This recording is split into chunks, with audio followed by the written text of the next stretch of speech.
Hi friends, I hope you are doing well. Today we will talk about how to fix or how to solve the problem of PayPal app. You will go to settings.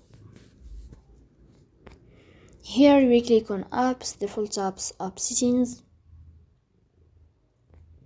In this page you will search about the application of PayPal and you will enter here. In this page of app info you will click on Forcestop and you will click OK. Here you will enter to the window of storage. Then we click on clear cache. Here we go to Play Store.